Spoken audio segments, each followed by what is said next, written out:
हरे कृष्णा कृष्णा कृष्णा हरे हरे, हरे राम राम राम हरे हरे। हरे कृष्णा कृष्णा कृष्णा हरे हरे, राम राम राम हरे हरे। हरे कृष्णा कृष्णा कृष्णा हरे हरे, बचपन वाला तो राम नहीं राम। नहीं बन रहा था। हरे कृष्णा। तो हे भगवान। हम लोग चर्चा कर रहे थे कि एक पिता का तीन संतान है ना। तो तीन संतान तीन देश में पैदा हुए तो इलाहाबाद के कुंभ मेला में मिले। ठीक है, इलाहाबाद के कुंभ मेला में मिले, लेकिन तीनों फाइटिंग कर रहे हैं। किसी कोई बोले नहीं मुझे पहले स्नान करना है, मैं कब से लाइन में खड़ा हूँ, मुझे त्रिवेणी में पहले डूब देना है, नहीं नहीं मेरा बारी है पहले। किसी न किसी रूप में वो लोग झगड़ा कर रहे हैं और कोई भी अंडरस्टैंडिंग नहीं निकल रहा, सभी मिसअंडरस्टैंडिंग में भ्रमित है। तो अगर तीनों को पता चलेगा कि तीनों का बाप एक ही है, तो तीनों के हृदय में किसी भी तरह का द्वंद नहीं चलेगा और कोई ईर्षा भी नहीं होगा और झगड़ा भी नहीं होगा। तो अल्टीमेटली हम लोग समझ गए कि झगड़ा होने के पीछे एक ही कारण है, क्योंकि हम लोग एक दूसरे को पहचानते नहीं। एक दूसरे को पहचाने, कुत्ता को कुत्ता मानते हैं, मनुष्य को मनुष्य, देवता को देवता, खुद को स्वयं को कोई दूसरा। लेकिन जब हम लोग को कृष्ण तत्व विज्ञान पूर्णतः 100% हो जाएगा, तब क्या होगा, सब कुछ समझ में आएगा कि सभी जीवेर स्वरूप हो कृष्ण नित्य दास। ठीक है।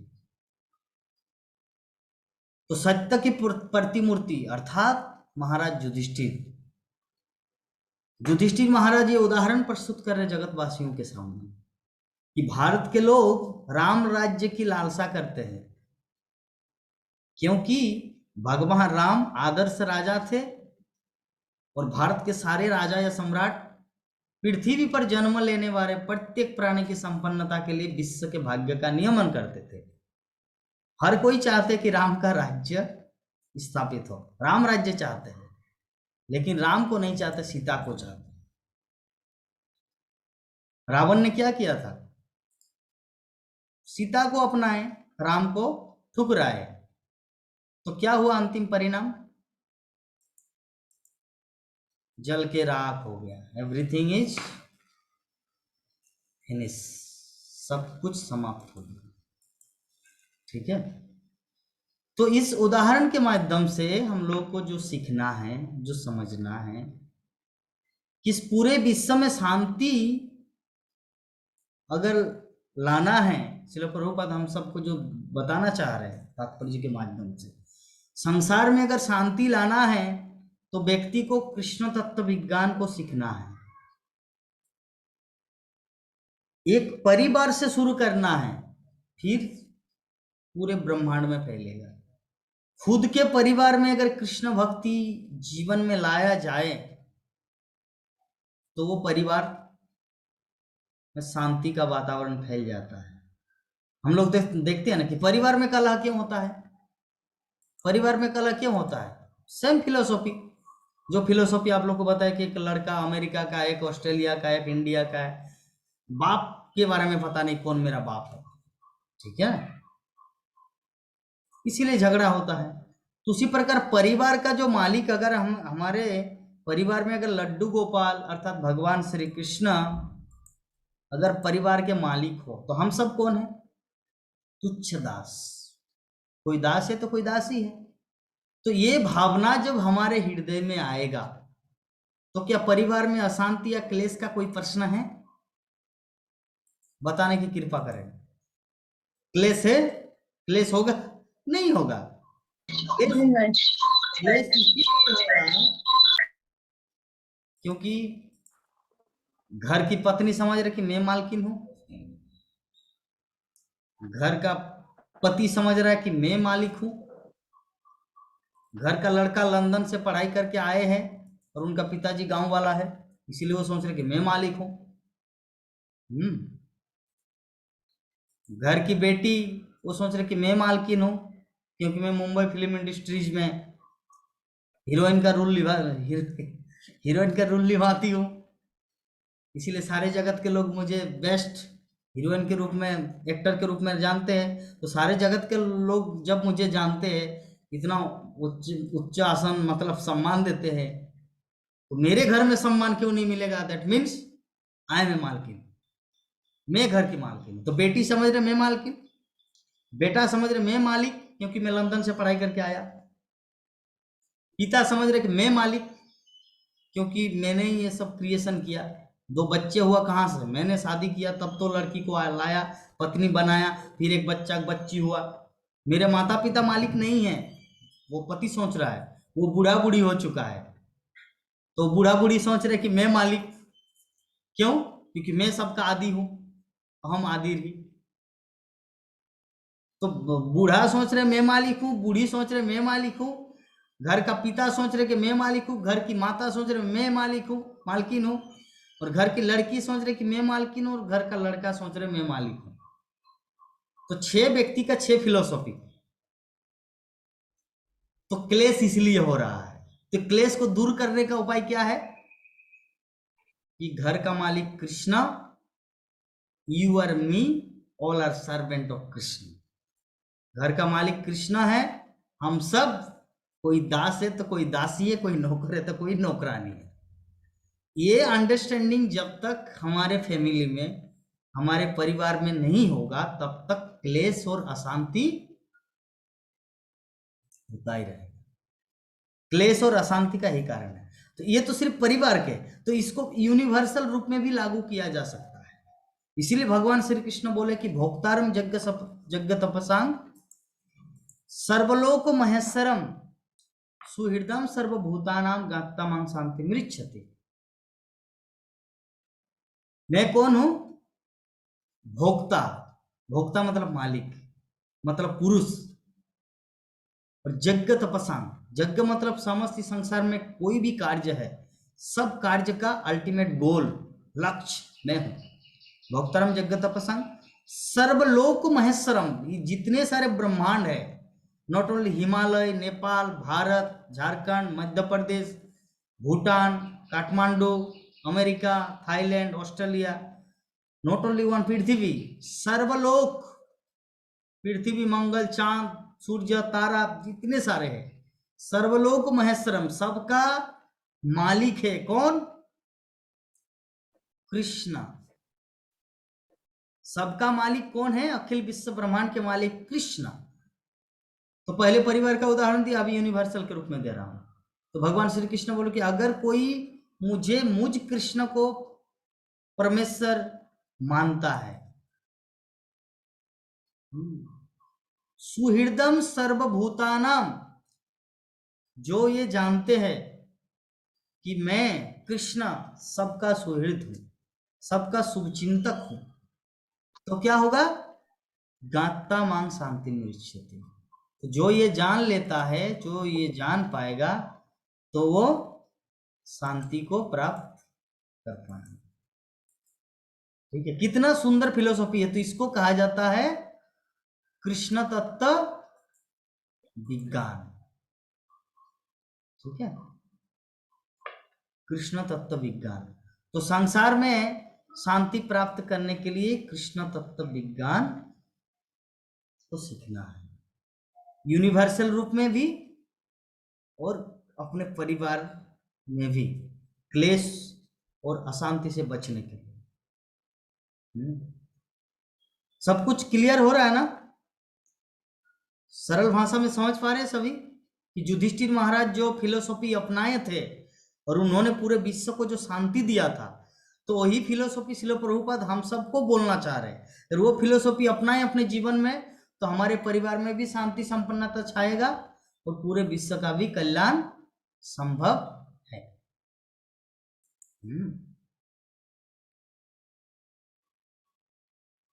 तो प्रजा शब्द जो है ना, बहुत इंपॉर्टेंट है। श्रील प्रभुपाद आगे वर्णन करना चाह रहे हैं कि प्रजा शब्द का अर्थ है, इसका व्युत्पत्तिपरक आशय क्या है कि जिसने जन्म लिया है वो। तो पृथ्वी पर जीवों की अनेक योनियां हैं, जलचर से लेकर पूर्ण मनुष्यों तक, वे सभी प्रजा कहलाते हैं। इस ब्रह्मांड के सृष्टा ब्रह्मा जी प्रजापति कहलाते हैं, क्योंकि जिन लोगों ने जन्म लिया है उन सब के वे पितामह हैं। प्रजा और प्रजापति, प्रजापिता, प्रजापति या प्रजापिता, पति और पिता में उतना ज्यादा अंतर नहीं है। पति भी सेम मालिक और पिता मतलब भी मालिक, दोनों। तो प्रजापिता ब्रह्म या प्रजापति ब्रह्मा, ब्रह्मा दोनों सेम है। क्योंकि ये प्रजा की सृष्टि किसने किया? ब्रह्मा ने। एक्चुअली ऑलरेडी जीवात्मा जो है ना वो भगवान के पास ही था। तो भगवान श्री कृष्ण ने सोचा कि ब्रह्मा तो अभी कुछ वो उसका कुछ नौकरी नहीं मिला, तो चलिए एक सेवा उनको दे देते हैं। बेचारा अपना रोजी रोटी तो कमाना है, जीविका पालन करना है, खाएंगे कैसे कुछ अगर नौकरी ना मिले तो। इसीलिए भगवान श्री कृष्ण ने ब्रह्मा को एक सेवा दिया। क्या? सृष्टि करने का सेवा। तो सृष्टि करने का सेवा दिया मतलब ब्रह्मा ने नॉट ओनली मनुष्य बल्कि 84 लाख जीव जोनि को उपसृष्टि अर्थात रचना की। दैट्स वाई उसको क्या कहा गया है? प्रजापिता, प्रजापति, प्रजापति ब्रह्म। ठीक है। तो प्रजा का अर्थ क्या है? हम लोग क्या समझे कि पृथ्वी में जो भी व्यक्ति जन्म लिया है, बिन मच्छर, वो भी देश का प्रजा है, सिटीजन। श्रील प्रभुपाद जब अमेरिका में थे, कुछ वैज्ञानिक आके बोले कि स्वामी जी पशुओं में आत्मा नहीं होते, इसीलिए हम लोग काट के खा जाते हैं। बकरी, भैंस, गाय। तो प्रभुपाद के पास आके बोले कि पशुओं में आत्मा नहीं होते, इसीलिए हम लोग काट के खा जाते हैं। एक्चुअली तर्क वितर्क इस विषय में हुआ था कि बाइबल में कहा गया है कि दाउ शैल नॉट किल, मतलब तुम हत्या नहीं करोगे। जीसस क्राइस्ट ने जो 10 कमांडमेंट है, जो 10 वचन है बाइबल में, ओल्ड टेस्टामेंट में जो 10 वचन दिया गया है, उनमें से पहला वचन क्या है? दाउ शैल नॉट किल, अर्थात तुम हत्या नहीं करोगे। ठीक है, तुम हत्या नहीं करोगे। तो उनमें से क्रिश्चियन लोग क्या कर रहे हैं कि पहला जो इंस्ट्रक्शन है उसी को तोड़ रहे हैं। तो बोले कि जब जीसस क्राइस्ट ने बोला है कि तुम हत्या नहीं करोगे, तो तुम क्यों पशुओं को मार रहे हो और खा रहे हो? तो वो लोग आकर तर्क करे, स्वामी जी, श्रील प्रभुपाद जी, पशुओं में आत्मा नहीं होती। तो श्रील प्रभुपाद ने चैलेंज किया, मूर्ख कही के, पशुओं में आत्मा नहीं होते? कैसे आपको पता चला पशुओं में आत्मा नहीं होते? क्या सिम्टम है कि आत्मा नहीं होते? श्रील प्रभुपाद समझाए उन लोगों को, देखिए आत्मा किसी के पास है, इसका प्रमाण क्या है? चेतना, कॉन्शियसनेस। कॉन्शियसनेस के द्वारा पता चलता है कि आत्मा की उपस्थिति है या नहीं। हमारे शरीर में आत्मा है, इसका प्रमाण क्या है? प्रमाण यही है, अगर हम यहाँ पे काटे, एक सुई चुभा दे, ओ बाबा रे, तो ये जो चेतना, आत्मा पूरे शरीर में कॉन्शियसनेस के रूप में पूरा फैला हुआ है। यहाँ पे अगर एक सुई चुभा दे, यहाँ पे थोड़ा सा माचिस का एक आग लगा दे, यहाँ पे थोड़ा सा दे, अरे थोड़ा सा पानी दो रे, ठंडा करो, बोरोप्लस लगा दो रे, बहुत गर्म। तो ये चेतना, आत्मा कहाँ पर है? हृदय के अंदर। आत्मा कहाँ पर है? सर्वस्व चाहम हृदय सन्निविष्टो। हृदय मतलब हृदय में सन्निविष्ट, वहां पे उपस्थित रहते हैं आत्मा और परमात्मा। तो यहाँ पे तो आत्मा नहीं, ये तो हृदय नहीं है। हृदय तो इधर है, हार्ट इधर है और अंगुली इधर है। तो अंगुली को यहाँ पे चुभेंगे तो यहाँ पे दर्द होता है, यहाँ पे कष्ट पहुंचता है। तो दैट मीन्स आत्मा की उपस्थिति पूरे शरीर में है, चेतना के द्वारा। तो अगर जब आप किसी बकरी को काटते हैं, जब आप किसी मुर्गी को काटते हैं, जब किसी जानवर को हत्या करते हैं, वो छटपटाते हैं, कष्ट होता है, इसीलिए छटपटाते हैं। तो this is the symptom that they have consciousness, उनके पास चेतना है। इससे प्रमाणित होता है कि आत्मा है। तो श्रील प्रभुपाद साइंटिफिकली उनको समझाए। तो ये है कृष्ण तत्व विज्ञान। तो जगतवासियों को ये चीज पता नहीं है। जगतवासियों को ये कृष्ण तत्व विज्ञान के बारे में जानकारी नहीं है। पीएचडी पढ़ते हैं, एमटेक आईटेक विभिन्न टेक करता है, लेकिन कृष्ण टेक नहीं करता। कृष्ण तत्व विज्ञान नहीं सीखता। यही सबसे बड़ा दुर्भाग्य है, क्योंकि जब तक हम लोग कृष्ण तत्व विज्ञान नहीं सीखेंगे तब तक हम लोग एक जानवर है, हम लोग एक पशु है। शास्त्रों का कहना है कि अथा तो ब्रह्म जिज्ञासा। मनुष्य जीवन मिलने का अर्थ क्या है? ब्रह्म को जानना। ब्रह्म मतलब ब्रह्मा नहीं, ब्रह्म मतलब कृष्ण, भगवान। ब्रह्म, ब्रह्म और ब्रह्मा में अंतर है। आकार है ब्रह्मा और सिर्फ ब्रह्म है कृष्ण। तो अथा मतलब अभी, ब्रह्म मतलब कृष्ण और जिज्ञासा मतलब इनक्यूरी। ये मनुष्य जीवन ही वो समय है जब हम लोग कृष्ण तत्व को समझ सकते हैं और कृष्ण तत्व को समझने का प्रयास करते हैं। तो अगर इसमें हम लोग प्रयास नहीं करेंगे, कृष्ण तत्व विज्ञान को समझने का, तो हम लोग क्या है? पशु है या मनुष्य है? मनुष्य है या पशु है? पशु है। देखिए बात को समझिए, मैं फिलोसॉफिकली समझा रहा हूं कि पशु और मनुष्य में अंतर यही है कि अगर कोई मनुष्य शरीर में रह के भी अगर कृष्ण को न समझे तो वो भी पशु है। एक एग्जांपल, आप भारत के निवासी, आपके पास वोटर कार्ड नहीं है। आप भारत के निवासी, आपके पास वोटर कार्ड नहीं, आपके पास आधार कार्ड नहीं, आपके पास पैन कार्ड नहीं है, तो you can think that I am a citizen of India. आप सोच सकते कि मैं इस देश का नागरिक हूं। तो जब सरकारी काम कुछ करने जाएंगे या एक बैंक के खाता खोलने जाएंगे, तो जब बोलेंगे कि चलो अपना पैन कार्ड दिखाओ, आधार कार्ड का जेरॉक्स लेके आओ, तो आप बोलेंगे I have no PAN card but I am citizen of India. मेरे पास पैन कार्ड नहीं है लेकिन मैं देश का नागरिक हूं। क्या ऑफिसर आपकी बात को मानेंगे?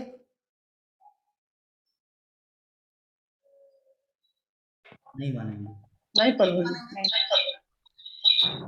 नहीं मानेंगे क्योंकि आप वो रूल्स के बाहर है। प्रकार ये मनुष्य जीवन का जो रूल है वो क्या है? मनुष्य जीवन का नियम क्या है? कृष्ण को जानना, अथा तो ब्रह्म जिज्ञासा। तो अगर हम लोग अथा तो ब्रह्म जिज्ञासा अर्थात कृष्ण को नहीं समझ रहे, दैट मीन्स शरीर में रहते हुए भी हम लोग एक सबसे बड़ा पशु है। भारत में रहते हुए, भारत में जन्म ग्रहण करते हुए भी Aadhaar card, PAN card, voter card नहीं होने के कारण हम भारत के नागरिक नहीं। ठीक है, तो विषय वस्तु यही है। तो तो प्रजा शब्द हम लोग समझ गए कि प्रजा शब्द जिस अर्थ में आजकल प्रयुक्त होता है वो उसमें अधिक व्यापक अर्थों में प्रयुक्त हुआ है। मतलब आजकल प्रजा शब्द सिर्फ मनुष्य पे लागू होता है, लेकिन कॉन्शियसनेस का उदाहरण दिया, चेतना का उदाहरण दिया कि बकरी के अंदर में भी कॉन्शियसनेस है और बकरी भी इस भारतवर्ष में जन्म लिया जिसके कारण वो भी प्रजा है। तो राजा जो होते हैं ना, सभी जीवों अर्थात जलचर, पौधे, वृक्ष, सरीसृप, पक्षी, पशु तथा मनुष्य सबका प्रतिनिधित्व करता है। इनमें से हर एक प्राणी परमेश्वर का अंश है और भगवान का प्रतिनिधि होने के कारण राजा सबों को उचित सुरक्षा प्रदान करने के लिए वचनबद्ध होता है।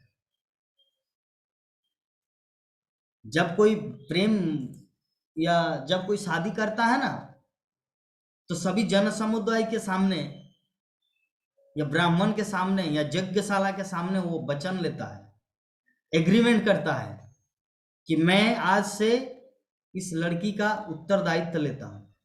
उसी प्रकार जब राजा जब कोई बनता है ना, जब किसी को राजा बनाया जाता है, तो पूरे पृथ्वी का जो देश का राजा है, भारत का, वो पूरे भारत के नागरिक चाहे पशु पक्षी सबका दायित्व लेते हैं। ये वैदिक नियम है, लेकिन आजकल ऐसा नहीं होता।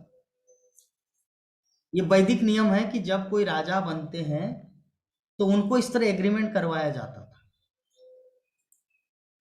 कि मैं सबकी सुरक्षा का दायित्व भार लेता हूं।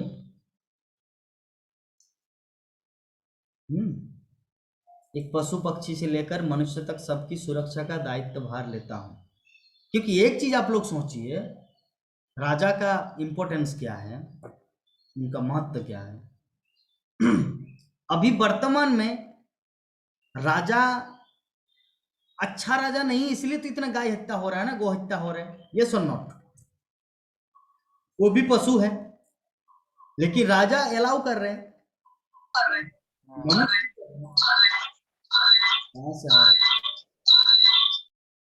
नंदा किशोरी माता जी, अभी आप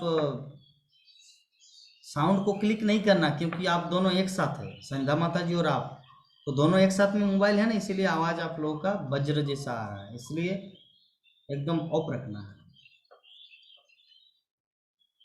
तो एक जैसे एक पिता, जो अंधा बच्चा है वो भी पिता का पुत्र है, जो लंगड़ा बच्चा है वो भी पिता का पुत्र है, और जो इंजीनियर है वो भी पिता का पुत्र है। तो 3 बच्चा है। तो 3 बच्चा तो कि इंजीनियर बोले कि अरे ये लंगड़ा का कुछ काम नहीं, इसको चल मार देते हैं, तो क्या पिता के अलाउ करेगा? मेरा प्रश्न है आप सबसे, पिता के अलाउ करेगा कि ठीक है इसको मार दो, क्योंकि इसका कुछ काम नहीं प्रभु जी, नहीं मारेंगे? नहीं मारेगा। क्यों नहीं मारेंगे? क्योंकि वो भी तो पिता का पुत्र है। हो सकता है लंगड़ा हो या अंधा हो और ये इंजीनियर हो, लेकिन है तो सब पुत्र उस पिता के। तो उसी प्रकार कृष्ण के सभी संतान है, चाहे गो हो, कुत्ता हो, या बिल्ली हो, या मनुष्य हो। ठीक है, तो अगर मनुष्य बोले चलिए गाय का कुछ काम नहीं है, बोल नहीं पाता, ये लिख नहीं पाते, ये हमारे साथ बात नहीं कर पाते, ये मोबाइल फोन यूज नहीं कर पाता, तो गाय का क्या जरूरत है, चलो काटो इसको। तो अगर मनुष्य ऐसा करे, तो जो प्रकृति या अर्थात परमेश्वर और प्रकृति, माँ और पिता, तो क्या वो लोग अलाउ करेंगे? क्या ठीक है गाय को मार दो, काट दो? माता पिता के अलाउ करेगा बच्चे को मारने का? जो लंगड़ा है, एक इंजीनियर उसको मार देना चाहे तो मार अलाउ करेंगे? नहीं करेंगे। उसी प्रकार ये जो गाय है ना, वो हमारे छोटे भाई की तरह की एग्जाम्पल, या छोटी बहन की तरह, और मनुष्य जो है ना, वो इंजीनियर, हाई क्वालिफाइड कलेक्टर या मंत्री, ये जो भी है, लेकिन दोनों एक ही पिता के संतान है, अर्थात परमेश्वर कृष्ण के। दोनों एक ही पिता के संतान है। तो उसी प्रकार किंतु वर्तमान परिस्थिति ये है कि पिता ठीक नहीं है, पिता सबको समदृष्टि नहीं देख रहे हैं। ठीक है, मनुष्य को देखना है, मुझे इंजीनियर वाला को देखना है, लंगड़ा और अंधा को मुझे नहीं देखना है। तो क्या है, पिता है। अगर एक पिता सिर्फ इंजीनियर या डॉक्टर, 5 लड़का है तो डॉक्टर और इंजीनियर को पसंद किए, और जो लंगड़ा और लूल्हा जो घर में बैठा हुआ है, पोलियो हुआ है, उनको अंधा दिख नहीं पाते, तो अगर उनको वो पालन ना करे, उनको खाने ना दे, और जो डॉक्टर और इंजीनियर उनको बहुत प्रेम करे, तो क्या पिता है? वास्तव में वो पिता है? वो पिता नहीं है, वो तो सबसे बड़ा राक्षस है, असुर है। क्योंकि पिता होते तो सबको समान दृष्टि से देखते, क्योंकि सब तो उन्हीं से आया है। तो भगवान श्री कृष्ण परम पिता है, परमेश्वर है, वो सबको एक दृष्टि से देखता है। तो राजा जो है ना, उस परम पिता परमेश्वर कृष्ण का प्रतिनिधि होता है। राजा क्या है? मनुष्य समाज में भगवान का प्रतिनिधि होता है। तो युधिष्ठिर महाराज प्रतिनिधि, तो राजा भगवान का प्रतिनिधि होता है। तो प्रतिनिधि अगर देख रेख ना करे, अंधा को मार दे, गाय बछड़े को मार दे, और मनुष्य आराम से जिए, हीरो होंडा स्प्लेंडर में लेके घूम रहे हैं, इसका मतलब पिता जो है ना, नॉट ए गुड फादर, अच्छा पिता नहीं है। तथ्य को समझ गए?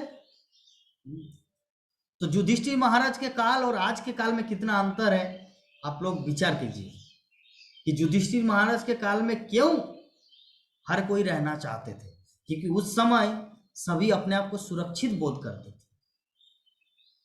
जैसे पिता, सच्चा पिता, अंधा लड़का भी समझता कि मेरा पिता मुझे मारेंगे नहीं, लेकिन आजकल का पिता तो सबसे बड़ा राक्षस है, इसीलिए वो असुरक्षित बोध करते हैं। उदाहरण रूप से कोई बकरी पालता है, तो बकरी पालता अच्छी तरह घास खिला रहे, तो आपको क्या लगता है कि उनके ऊपर दया दिखा रहे, नहीं, वो अच्छा मोटा होंगे तो वो बाजार में जाके बेचेंगे तो ज्यादा पैसा मिलेगा। तो ये कलयुग का प्रभाव है। तो पहले हमारे युधिष्ठिर महाराज के काल और आज के वर्तमान काल में दिस इज द डिफरेंस, ये है अंतर।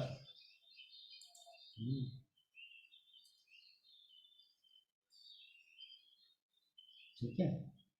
आज की, श्रील प्रभुपाद बोलना चाह रहे, आज की चरित्र विहीन प्रशासन पद्धतियों के राष्ट्रपति तथा तानाशाहों के साथ ऐसा नहीं है, जहां निम्न पशुओं को कोई सुरक्षा प्रदान नहीं की जाती, जबकि उच्चतर पशुओं को तथाकथित सुरक्षा प्रदान प्राप्त रहती है।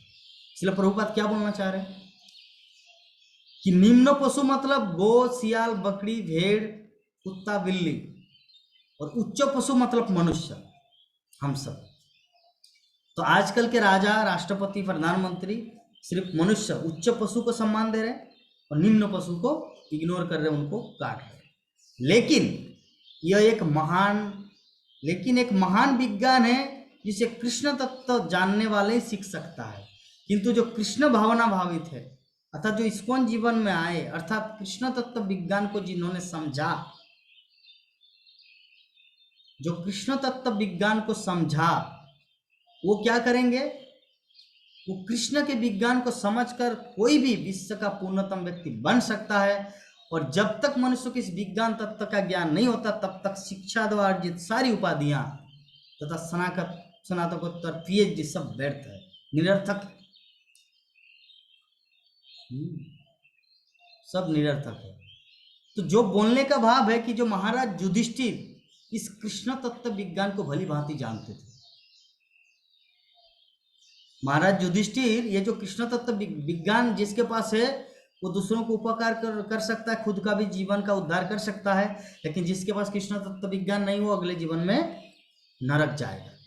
तो युधिष्ठिर महाराज कृष्ण तत्व विज्ञान को भली भांति जानते थे, क्योंकि यहां पर यह कहा गया है कि इस विज्ञान के निरंतर अनुशीलन से, अर्थात भक्ति, कृष्ण भक्ति के निरंतर अनुशीलन से या भगवान कृष्ण की सतत भक्ति सेवा से, भक्तिमय सेवा से क्या होगा, उन्होंने राज्य पर शासन करने की योग्यता प्राप्त कर ली थी। युधिष्ठिर महाराज ने राज्य पर कैसे शासन करना है, कैसे सबको, सभी प्राणियों को संतुष्ट करना है, कैसे सभी प्राणी सुरक्षित बोध करे। एक दूसरा एग्जाम्पल लेते हैं। चलिए, वो तो पशुओं की बात हुआ। अगर हमारा प्रशासन न रहे, पुलिस, तो चलिए हम लोग अपना घर दरवाजा देके रात को सो जाते, पुलिस नहीं होगा। और कोई माओवादियों का एक गुट हमारा दरवाजा तोड़ के अंदर चला गया और सबको लूट मार के पीट के निकल गया, वो सामने वाला घटना घट गया हमारे पड़ोसन का, और हम वो चीज देखे, तो क्या वो अपने आप को फील करेगा कि अगले दिन उसका नहीं होगा? ऐसा एकदम होगा। तो ये है असुरक्षित बोध। तो जरा सोचिए, पशुओं के अंदर कितना डर भरा हुआ है वर्तमान में। साधारण मनुष्यों के अंदर इतना डर रहता है, यद्यपि उनके पास पिस्तौल भी रहता है, तलवार भी रहता है, धनुष बाण भी रहता है, लेकिन फिर भी डर रहता है। अगर पुलिस ना रहे तो, अगर इस देश में पुलिस ना रहे तो क्या ऐसा हो सकता है कि नहीं, है ना? रात को तो हम लोग आराम से दरवाजा बंद करके सो जाते, पंखा चला के। तो क्या दरवाजा तोड़ना क्या चोर के लिए, डाकू के लिए कोई बड़ी बात है? एक धक्का मारेंगे तो अंदर प्रवेश किया। तो उनके पास मान लीजिए पूरा काला पट्टी बांध के आएंगे, तलवार लेके, फरसा लेके, बंदूक लेके, तो जितना धन थे वो तो लूट ही लेंगे। और अगर वो कत्ल भी कर दे किसी को, तो क्या हम लोग कुछ कर सकते हैं? नहीं कर सकते। लेकिन जगत में पुलिस है, देश में पुलिस है, जिसके कारण ये करना उन लोगों के द्वारा संभव नहीं हो रहा है। तो ये सुरक्षित किसने दिया है? भारत सरकार ने दिया है, अर्थात देश की सरकार ने दिया है। तो युधिष्ठिर महाराज एक ऐसे राजा थे, अभी तो हम लोग को तो सिर्फ मनुष्यों को सुरक्षा मिल रहा है।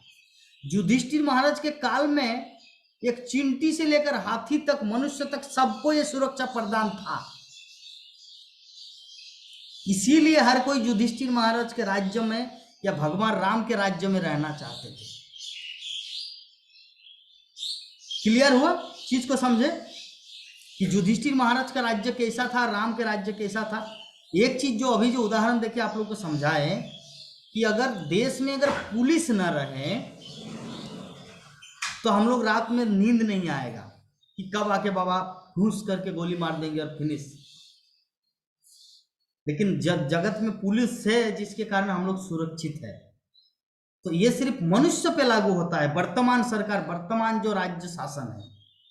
लेकिन युधिष्ठिर महाराज के शासन में मनुष्य को तो सुरक्षा मिलता ही था, कुत्ता, बिल्ली, हाथी, घोड़ा सबको सुरक्षा मिला था। इसीलिए युधिष्ठिर महाराज के काल में हर कोई रहना चाहते थे।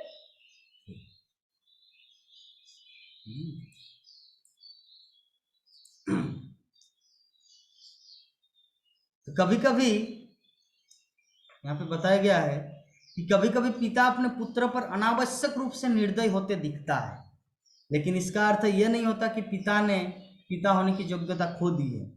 पिता सदा पिता ही रहता है, क्योंकि उसके हृदय में पुत्र का हित ही सर्वोपरि होता है। पिता चाहता है कि उसका हर लड़का उससे बढ़कर हो। अतएव महाराज युधिष्ठिर जैसा राजा जो शतगुण की साक्षात प्रतिमूर्ति थे, चाहते थे कि उनके अधीन सारे लोग, विशेष रूप से मनुष्य जिनकी चेतना अधिक विकसित रहती है, भगवान कृष्ण के भक्त बने, जिससे इस भौतिक संसार के झंझटों से मुक्त हो सके।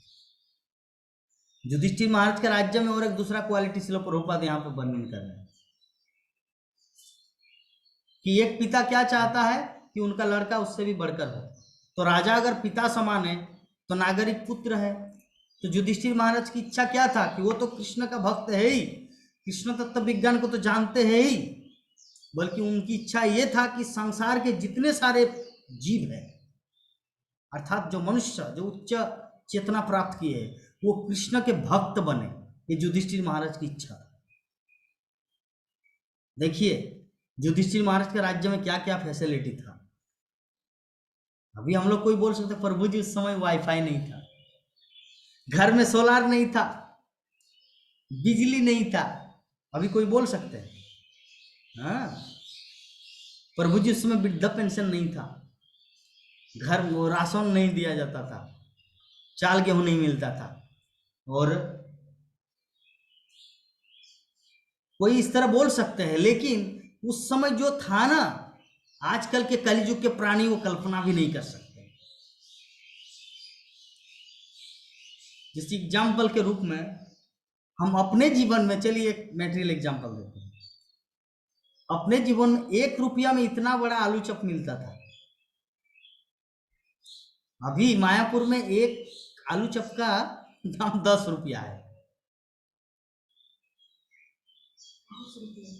10 रुपया गोविंदा रेस्टोरेंट, ठीक है, एक आलू चप का दाम है 10 रुपया।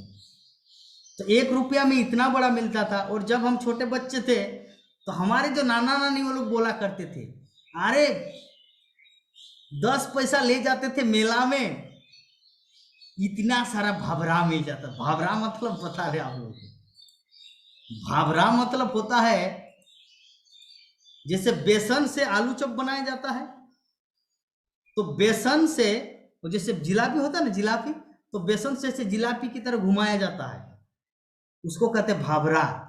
जिलापी अलग होता है, वो चीनी के रस में डाला जाता है, वो है जिलापी। और भावरा का अर्थ होता है जैसे बेसन में हम लोग आलू को ऐसे थाप करके बेसन से उठा के डाल देते हैं, तो वो बेसन को एक प्लास्टिक में घुसा के ऐसे जिलापी की तरह तेल में चढ़ो, उसको कहते हैं भावरा। आप लोग समझ में आ गया? खाए हैं भावरा, खाए? तो मेरे नाना नानी या पूर्वज लोग, जब हम छोटे बच्चे थे, इधर लेकिन उसको झिल्ली बोलता है प्रभु जी। हाँ, झिल्ली बोलते हैं, झिल्ली। अच्छा अच्छा, हाँ। तो हम जब छोटे बच्चे थे तो हमारे नाना नानी ऐसे बोलते थे कि 10 पैसा मतलब 1 रुपया का 10वां भाग, 1 भाग 10 पैसा ले जाते थे मेले में, और इतना सारा भावरा जिलापी सब कुछ मिलता था, पेट भर के आ जाते थे। तो दुनिया बदल रहा। तो उसी प्रकार हम लोग अभी एक मेले में, श्रील प्रभुपाद अमेरिका गए थे 40 रुपया लेकर, अभी कोई 1 लाख रुपया लेके जाएंगे अमेरिका, फिर भी उनको प्रॉब्लम होता है कि पैसा खत्म तो नहीं होगा। तो जब इस एग्जाम्पल के माध्यम से हम लोग अपने पूर्व काल को देख सकते हैं कि हम लोग अभी जो फैसिलिटी के बारे में चिंता करते हैं ना, युधिष्ठिर महाराज के समय जो फैसिलिटी था ना, उसको कल्पना भी नहीं किया जा सकता। जब साधारण 10-20 साल के अंदर 10 पैसे में इतना भाभरा मिलता था, ठीक है, और प्रभुपाद 40 रुपया लेके अमेरिका गए थे। आज तो इससे हम लोग को पता, जो हमारा जो पूर्व काल था ये इतना सुंदर था।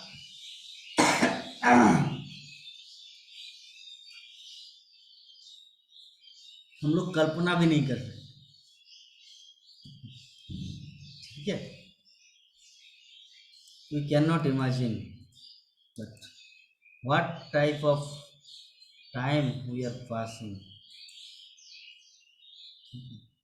तो श्रील प्रभुपाद युधिष्ठिर महाराज का जो भाव है वो यहाँ पे पकड़ लिए कि युधिष्ठिर महाराज का क्या भाव है कि अगर कोई नागरिक कृष्ण के भक्त बन जा रहे हैं तो क्या होगा, वो भौतिक संसार की समस्त झंझटों से मुक्त हो जाएगा। हाँ, तो उनके शासन का मूल मंत्र था सभी नागरिकों का कल्याण, क्योंकि मूर्तिमंत सत्वगुण होने के कारण वे जानते थे कि नागरिकों की भलाई किसमें है। एक टीचर को पता रहता है कि नागरिकों की भलाई किसमें है, अर्थात एक टीचर को पता है कि स्टूडेंट को क्या पढ़ाया जाए ताकि ये पास कर सके मैट्रिक में, इंटर में। टीचर ऐसा कुछ नहीं पढ़ाता जो परीक्षा में ना आए। टीचर वही चीज पढ़ाता है जो उसी के अंतर्गत परीक्षा में आता है। यस और नॉट, जो मैं बोल रहा हूं कन्फर्म। तो टीचर को पता है कि बच्चे के हित में क्या है, स्टूडेंट के हित में क्या है, उसको पता है ना? तो उसी प्रकार जो भगवान का प्रतिनिधि होता है, जो राजा होते हैं ना, वो समाज के हित, जनसामान्य के हित किसमें है वो उनको पता रहता है। तो इसीलिए युधिष्ठिर महाराज का प्लान था कि हर कोई कृष्ण के भक्त बने, हर कोई कृष्ण के भक्त बने। तो इसी सिद्धांत पर शासन चलाते रहे कौन, युधिष्ठिर महाराज। तो इंद्रिय तृप्ति के राक्षस या आसुरी सिद्धांत पर नहीं। आजकल क्या होता है, आसुरी सिद्धांत है, इंद्रिय तृप्ति, सेंस ग्रेटिफिकेशन। स्कूल में पढ़ाई हो रहा है, उद्देश्य क्या है, नौकरी करना। नौकरी करो, शादी करो, ऐश मौज करो, सो जाओ, मरो, अगले जीवन में नरक जाओ। आजकल का पढ़ाई का सिद्धांत है। वैदिक पढ़ाई में क्या होता था कि व्यक्ति को आत्म साक्षात्कार का ज्ञान दिया जाता था कि मनुष्य जीवन क्यों मिला है, और वैदिक ज्ञान हासिल करने से हम लोग मोक्ष को प्राप्त करेंगे, भगवत धाम की प्राप्ति होगी। क्या आजकल की पढ़ाई में ऐसा होता है? कौन सा टीचर सिखाते हैं? मैथमेटिक्स का टीचर कि हम लोग को जाना है भगवत धाम? साइंस का टीचर कि हम लोग को मोक्ष प्राप्त करना है? जूलॉजी, साइकोलॉजी का टीचर सिखाते हैं कि हम लोग कृष्ण भक्ति करेंगे तो हमारा उद्धार होगा? सिखाते हैं नहीं। MIT, NIT, anything, no.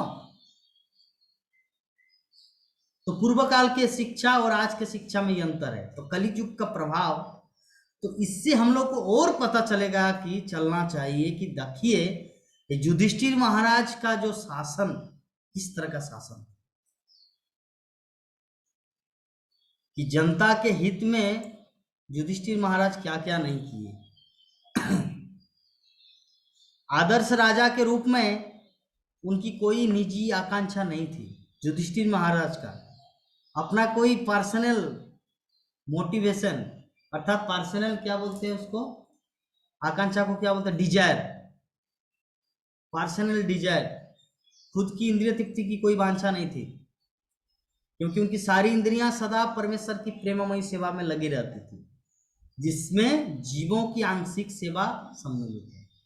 तो भगवान श्री कृष्ण की सेवा करना जो है ना, वो पूरा 100% मान लिया जाता है, और जीवों के प्रति दया दिखाना, उनकी सेवा करना, उनमें से 1%। तो जो व्यक्ति कृष्ण का भक्त है ना, वो ऑलरेडी 100% कृष्ण की सेवा कर रहे हैं, लड्डू गोपाल को दूध पिलाना, लड्डू गोपाल के लिए बादाम या उनके लिए प्रसाद बनाना, तो ये ऑलरेडी वो राजा का काम कर रहे हैं अपने जीवन में। तो जो लोग पूर्ण को छोड़कर